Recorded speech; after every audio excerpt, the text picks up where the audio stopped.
earlier by Samantha, Jenny is the CEO of Zoos Victoria. She has a background in transport, engineering and ethics, quite a combination, which I'm sure she'll tell us more about, which provides a unique set of skills to tackle the challenges of transforming the three zoos of Zoos Victoria. So thank you so much for inviting me here this evening and for joining in your discussions and your dinner. When people know that I work at Zoos Victoria, they often ask me what keeps me awake at night. And I'm sure many of you get asked that question as well in your roles as councillors. And they probably quite quickly, like you're doing now, when you think about me, my job and what keeps me awake at night, you're thinking big scary animals, right? Lions, gorillas, things like that. Before I got this job, I worked in a bank. And no one ever asked me what kept me awake at night. Because we know what keeps bankers awake at night. Money. And it's true, I would lie awake at night, and when I did lie awake at night, thinking about my money, thinking about your money, thinking how I could make your money, my money. I lived quite near to a zoo in that stage of my career. And so when I was lying there awake at 3 o'clock in the morning thinking about cash, I could hear lions roaring, and I really liked that. There was something about being nice and warm in your own bed and hearing lions. And after a while I started to realize what I really liked about it was it made all my problems seem insignificant, because somebody was probably thinking about lions when I was just thinking about money. And then I got the job at the zoo, which was literally 2 blocks from our house. And then when I could hear the lions roar at 3 o'clock in the morning, I'd start wondering if the wind was coming from the wrong direction, or what they were doing and why it sounded so loud, and what I really should be worried about. And I can assure you there were a few nights I would even check my phone to see if there was a message about where the lions were, because it just sounded wrong. But these days I work in a zoo where I don't worry about lions being missing, but I worry about other things. I worry about smaller animals. I worry that one day it's going to be my job to be holding a Tasmanian devil. And it'll be an old animal. He'll be grey, his fur will be kind of matted, his nose will be cracked. And I'll be there as the CEO of the zoo holding this old devil because it will be my decision to euthanize him. And I'll be there because he may be the last devil in the world. And when I've taken the decision to euthanize that devil, we'll never have them anymore. They'll be gone. Because the situation for Tasmanian devils is that dire. The devil facial tumor is ripping through the population of Tasmanian devils. When they catch it, within 6 months they develop this huge facial tumor. They can no longer eat, and they literally just starve to death. What we've learned about this, when we first saw these in 1996, a 3-pronged attack was started. Some really smart scientists started working on how they could prevent the tumors from spreading from animal to animal. So some smart young people have been working on that. The second strategy was to isolate them in a part of Tasmania to prevent the spread across Tasmania. And the third strategy was to work with zoos on the mainland and in Tasmania to hold a disease-free population. The first strategy, we've now learned a lot about these tumors. What we've learned is this is a contagious parasitic cancer. Think about that for a second. A contagious cancer. Many of us have been touched by cancers. Many of us know how tragic cancer is. Imagine it was contagious, as well as all the things it is to us. And parasitic in that it literally, the cells can grow on an animal they didn't start with. It's transferred from one animal to the next. We've also learned over time that the mechanism is these guys eat carrion. There's nothing they like more than to see a nice festering piece of roadkill or something gooey like that. So when they see another devil with those tumors on them, the healthy devil bites into the tumors on the sick devil and literally picks them up straight away into their mouth, and that has the spread of disease from one to the next. We thought that there were some that were going to be resistant. In terms of genetics, that was really exciting. We now realize there is no resistance. Those ones just didn't get it.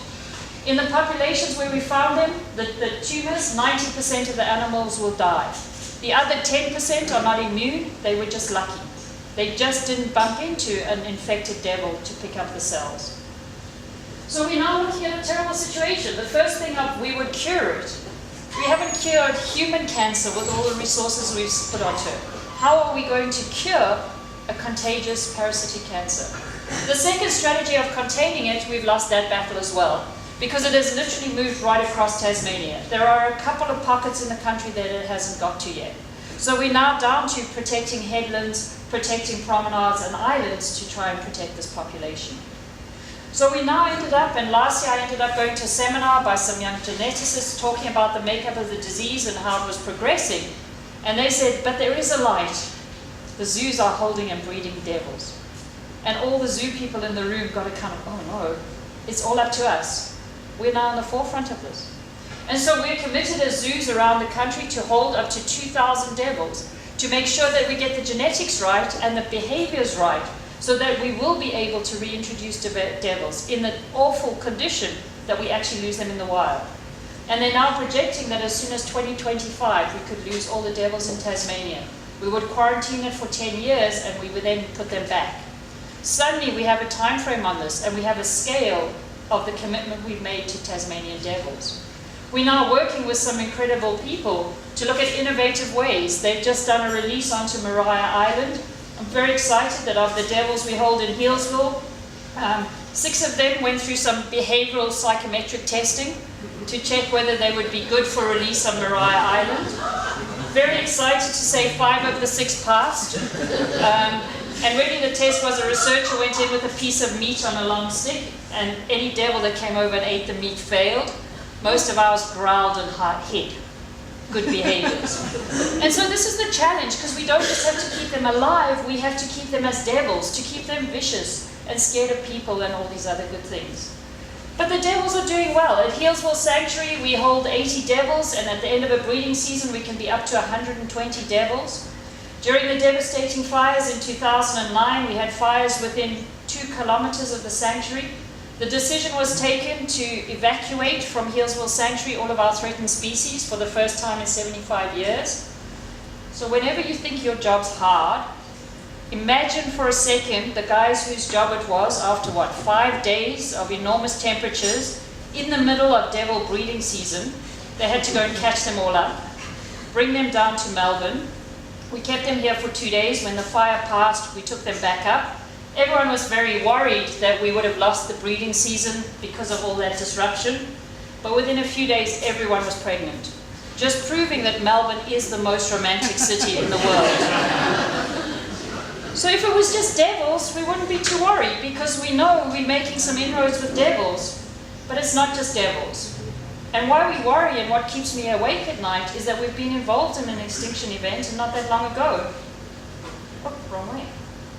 In 2009, we were asked to go to Christmas Island to work on the Christmas Island pipistrelle. The scientists had little graphs where they plotted the number of each species. And if you plotted the Christmas Island pipistrelle and you drew a line through it, you would see it was going to go extinct at the end of 2009. So somewhere around February, the government agreed that it might be a problem, and so they put out a tender. And there was only one tenderer, a coalition of 3 zoos. We argued the terms of the tender for about 6 months, and we finally put people on the ground in August 2009 to try and save this bat. Our team that was on the ground put up recording devices right across the known habitat. They tried to record where the bat was, and they recorded a single solitary male flying for 3 days. They looked at each other, the 2 staff that were there, and said, oh, I hope we don't catch him. Because imagine we caught 1 male, what are we going to do? The threat there is an invasive pest introduced by humans called crazy yellow ants that invade the roost space. They wait for the bats come back and roost in the same space every night, and they literally just eat them. That's what we were up against. And so, I'm going to play for you a recording. This is a little challenging, so give me a sec and see if you can hear it.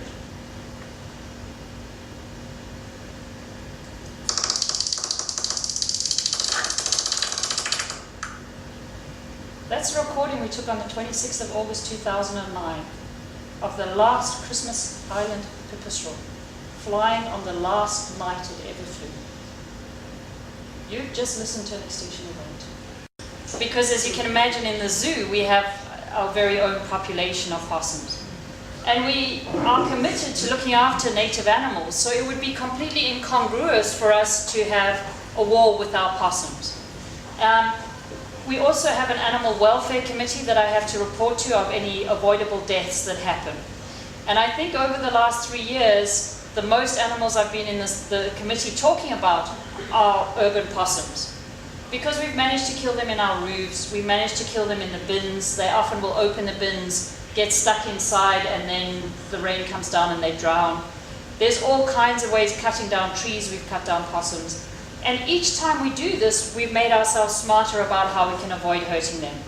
They're quite territorial. Whatever you do, you're going to have a population of possums living there. Short of killing them all, each time we kill one, another one moves in. And so we're looking at how do we accommodate them? How do we have boxes for them? You're better off having a stable population of resident possums and trying to find a way to live with them than to think you can get rid of them, because we can't. I think, and it's probably not the most political answer, that we're incredibly privileged to live in a city that has native wildlife that's not going to kill anyone. It's not diseased. It's actually a very accommodating neighbor who makes noises if you don't think ahead and get them out of your house. But they're actually a great animal to have in the area. I also don't live in a house they jump in the roof of, so I'm not sure. And I have had to sit through an interview with my chairman, and a possum peed through a vent all over the table. So we have now blocked up all the access points to that roof. But I guess one of the things we have to work out in this world is how do we accommodate other animals, how do we live with them, rather than how do we kill them all. The rate of extinction and the extinctions we're seeing, they're not natural and they're not inevitable. Many of them are human-induced, and if we took the pressure off, the species would come back. We've brought species back from as low as numbers of 10 or 15. So it's not over until the fight's over. We can get it back. There are people who would argue that once you're down to 5,000, you've lost the battle and let it go. So the great catch-22 we get into is until it gets to 5,000, we don't worry about it. But as soon as you're through the 5,000, let's not bother. There's some very strange arguments happening in triage, which almost all keep working towards the, oh, we can't do it anyway, so we might as well carry on with what we always wanted to do. We believe the fight's not over until the very last one has died. We should keep trying to save them, because we have no idea. They're just amazing and beautiful to let them go. Local government, I grew up in local government. They paid for my first degree. But I think local government has an enormous role to play in this. You have residents and citizens that also have a role to play. We recently became the first certified carbon neutral zoo in the world. No one asked us to do that, but we've gone out and said we can't be saving the world while we're still contributing to the problem. I would love to live in a state where every single council was carbon neutral. We can all get there. What when individual families start making choices as well about becoming carbon neutral? How we create more wild spaces where wild animals can live. There's many different ones of our campaigns that you guys can run as well. I think many councils run campaign around reducing water usage, reducing power consumption. So any of these things that deliver a better outcome for the environment are things that we should all be doing. Even then, more directly, many of these species live within somebody's environment. We would love to partner with different local authorities and different schools around protecting the species that are local to them. It's a great question around the elephants and breeding non-indigenous species. For many of our programs are linked to threats not in Australia. So we run a campaign about palm oil, which is really about Asian forests, which talks to elephants, orangutans, all of those kind of animals. That campaign asks that we use sustainable palm oil, that we don't use palm oil that is destroying local habitat. In order for that campaign to actually reach people's hearts and make them want to change their behaviors, they need to link it to an animal they care about. And so many of the exotic animals in our collection are now acting as ambassadors for programs that we're running offshore. So we see that as an important role. They also obviously play a role in attracting people into the zoos, so that we can still keep educating them and working with them. If we ran zoos that are of no interest to anyone, our ability to influence behaviors would become worse.